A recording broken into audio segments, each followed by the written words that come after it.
Hello, my fellow investors, and welcome back to another fundamental analysis video. It is now the week of NVIDIA when they're going to have earnings back. Oh my God, it's gonna be crazy. Wednesday. Oh my God, we are going to 100% live stream that. But for now, you know what? Seeing that it's Monday, obviously I'm recording this on Sunday, but seeing that it is Monday, guys, let's do one. Let's cover the fundamentals for the company Zoom. Now, obviously, the earnings aren't out yet as if I'm recording this.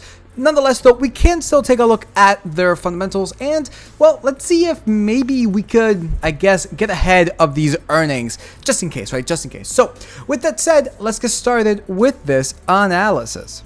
So, Zoom, guys, is a company that needs absolutely zero introduction. I mean, this thing was, oh my God, during 2020, this thing was just absolutely bonkers. This was one of the hype companies back in like 2020 because, well, as some might call it, disruption, even though it's a company for video calling. I mean, Teams for like Microsoft Teams does the same thing, Skype, etc. So I don't really understand how that was disruptive. Nonetheless, though, you guys could see that it was pretty disruptive, all right. Disruptive to the downside. On the 1 year, this thing is down 35.75%. Year to date is probably up. Oh wow, it actually isn't. It's actually down 0.56%. Now I'm showing you guys the graph first because, well, taking a look at this in the 5 year, yeah, you guys could definitely see the hype when it came to 2020. This company reached actually, let me go into the advanced one just so that way you guys can see it a whole lot better. This thing, guys, reached a peak at $562.52. That is absolute insanity. That was on what, October 12th, 2020. So yeah, that is, I mean, that's the definition of hype right there. And well, y'all just saw that it fell from what, 500 something to now the current price of $66.29. However, 52-week low, it is $60.45. So yeah, this is one that if you guys were holding this, y'all felt a whole lot of pain. Nonetheless, though, let's take a look at now their previous earnings, and we can see that this was announced on May 22nd. EPS non-GAAP, we got $1.16 beat by 17 cents. EPS GAAP 5 cents beat by 23 cents. Revenue $1.1 billion, which is actually a beat of $21.08 million. And looking at the next earnings, at least what the speculations are, EPS non-GAAP of $1.06, so they're expecting this to come down. EPS GAAP of 21 cents, they're expecting that to go up. And revenue to be the same. So you can see that within the past 90 days, there has been a total of 21 revisions, 15 to the upside, 6 to the downside. So there's a lot of prospects, or at least people are thinking that they actually might be on earnings a significant amount.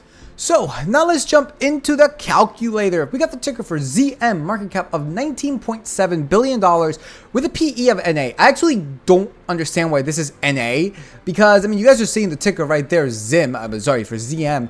And you got right there ZM, right? So all of that's making sense, right? We got a market cap of 19.72 billion, 19.72, price the same. So I don't know why this is the case. I mean, you put in anything else, right? You put in like AAPL and then that changes to that. And then when you go back to ZM, it doesn't. I don't know why. Maybe they had like an earnings where it was in the negative. Maybe that's why. But I don't really know why this is NA since, well, their past earnings, we just saw it being slightly in the positive. So I don't really know why that's the case. Nonetheless, though, current share price is $66.29. We already went through the graphs, and they don't pay out a dividend, which means all of this free cash flow is going straight into themselves. In fact, the 5-year average, it is $837.42 million. And then as of the last year's free cash flow, it is $1.2 billion. That is a massive, massive jump. And we're going to take a look at these graphs. And unfortunately, well, I'm gonna have to tell you guys something that you might not necessarily like, but you know, it is what it is. But nonetheless, though, let's start with the fundamentals. Looking at the net income, we got 5 years ago of $7.6 million to 1 year ago of $104 million. Look at that jump, guys, 1,264%. But that's nothing compared to what they did 3 years ago during COVID, 672. And 2 years ago was even a bigger jump at $1.4 billion. So these spikes right there, again, guys, look at this. Look at this. A perfect example as to how you can overpay for growth. And on top of that, well, 2 years of outliers doesn't necessarily mean the trend. In fact, this 1 year ago value of 104 million is coming back to the mean of 5 years ago at 7.6 and then 4 years ago at 25.3 million. So all in all, it's coming back to the mean. I like that, but that's a massive spike. So I'm going to go with like a 30% or so. Looking now into the free cash flow, we see kind of a similar thing, though the 1 year ago it's not coming back to the median at all. We got 5 years ago of 22.9 million to 1 year ago of 1.2 billion, increase of 5,000% with an average of $837.42 million. Once again, you see the spikes right there, and the 1 year ago it's not coming back to the area of like the 5 and 4 years ago, but it is coming down. So all in all, I'm actually gonna have to give this a lower grade because I actually would prefer it if it were to fall down to the median, right? So I'm gonna go with maybe like I would say like a 20%. Looking now into the revenue, this one's actually looking fairly good. You can see that consistently increasing, though again, massive outliers. 5 years ago of 330.5 million to 1 year ago of 4.4 billion, increase of 1,229%. Of course, the big jumps are from 4 to 3 and then from 3 to 2, and it's been very consistently from 2 to 1 year ago. So I'm gonna have to give this, this is actually a pretty difficult one. I'm gonna have to give this, guys, I would say like a 40%. It's looking the best one out of the 3 profit metrics. Looking now into the assets minus liabilities, similar to that of the revenue, consistently increasing, no negatives, massive spike from 4 to 3 and then from 3 to 2, and then consistently increasing from then on. Average total assets is 6.2 billion, average liabilities is 1.52 billion. Doing this difference, we get $4.64 billion. I'm gonna give this pretty much the same grade as that of the revenue. I'm gonna say at around like a 40% or so. When it comes into the cash flow minus the liabilities, I mean, they're technically a growth company, and they're really not growing anything, all except they're growing deeper into the red, as you just saw on those graphs, right? $500 down to $60, insane. But you guys can see that the cash flow minus liabilities, aside from 3 years ago, it's pretty consistently well, I guess from 3 to 2 years ago, it's pretty consistently decreasing. As of 1 year ago, it was the lowest point in the past 5 years of negative 735 million, with the average being negative 320.3 million. So this is not looking good. Obviously, they had one instance, but that instance was when they had that massive spike because of COVID. Really a massive outlier. So I'm gonna have to say, maybe like a 20%, I would think. When it comes into now the shares outstanding, take a look at this. 5 years ago of 90.3 million shares to today of 297.5 million shares. On the 5 year, that is a whopping increase of 229.5%. Oh dear Lord. Previous year to the current year, it is another increase of 1.26%. Now, you can see that from 5 to 4 years ago, that was the biggest jump. And from 4, 3 to 2 years ago, consistently increasing it. Then they brought it back 1 year ago, but from 1 year ago to today, again, the increase of to 1.26%. So I think that, guys, they're really struggling. I think that this is going to continue to happen. And even though this is just 1 year ago, you can see that it is, I don't know, because like they could continue it, but they could not. So I'm going to have to go with like a 50%. I'm not really going to dig them much from 5 to 4 years ago, that massive increase, right? And when it comes into the cash and equivalents, they currently hold $1 billion with an average of $961 million. When it comes to the overall grade, net income of 30, free cash flow 20, revenue 40, assets minus liabilities 40, cash flow minus liabilities 20, shares outstanding of 50%, all in all of 33%. I mean, guys, this is a massive hype company. The fundamentals, if they were to have continued the whole COVID thing, then maybe, but this is another perfect example as to why you can't just trust 1 or 2 spikes, right? You can't just trust it. So 33% as my final grade. Now, if we take a look at the discounted free cash flow, well, unfortunately, guys, we can't use this because, well, there's just so many spikes all over the place. Everything is just topsy-turvy. You have no, like, like the fundamentals aren't consistent enough for the calculator to actually work. As you guys can see right here, this thing should be worth $689, and adjusting for debt, $1,400, right? So I'm looking at this, I'm just like, all right, well, this is clearly incorrect. There's just too many spikes all over the place. This kind of free cash flow, by the way, mainly works, or at least works best for well-established companies that have pretty consistent fundamentals, right? No massive spikes here or there.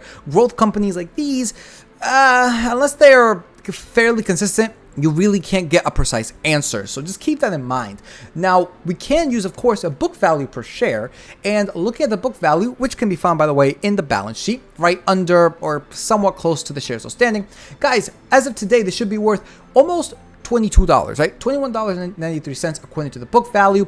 And in regards to the tangible book value, it's pretty similar at $20.63. And of course, if we take a look at the valuation now, well, remember the price divided by current book value and price divided by current tangible book value, you want these two ratios to be as close as to 1 or under 1 as possible. Of course, with the current share price of $66, this is very expensive. The ratios are 3.02 for the book value and 3.21 for the tangible book value. So all in all, yeah, it's looking very, very expensive. Now, just because discounted free cash flow doesn't work, doesn't mean that doesn't work for other companies. And book value, even though there's no assumptions to be made, I just still think, guys, you should have all of these calculators, right? I have them all available for free. That's why if one doesn't work, you guys can use another one, right? So all of them are available for free. Link is in the description below. All we're asking for is just like, subscribe, comment, and of course, share the video. Guys, the only thing that we're trying to do here is just grow the channel, right? Grow the channel. And normally I don't have any sponsorships, and I mean, I still don't have any sponsorships, but I would like to shout out my second channel, which I'm actually gonna pop a picture right now on the screen of my latest music video. Yes, I do make music videos on the side, and I just posted this one, and you know, it's basically like an anime mix with Goku, Naruto, and Luffy from One Piece. So if you guys don't mind checking that out, the link is also in the description below. And yeah, I mean, this is really it. You know, check it out. Tell me what you guys think. Tell me if you like it. Leave a comment in that video. But all in all, though, all we really are asking is just to help us grow the channel. The goal is to eventually have like an entire podcast kind of thing. So if you guys would like that, well, I really would like to get that in the future. So that pretty much does it for this section. Let's take a look at now the options chains. And looking at the options for August 25th, we can see that actually it has great premium. Look at this. Look on the put side. Oh my lord. We got what, 57 for a strike of 57. We got $51, and then all the way up to a strike of 60. You got, look at this, 109. That's looking really, really good.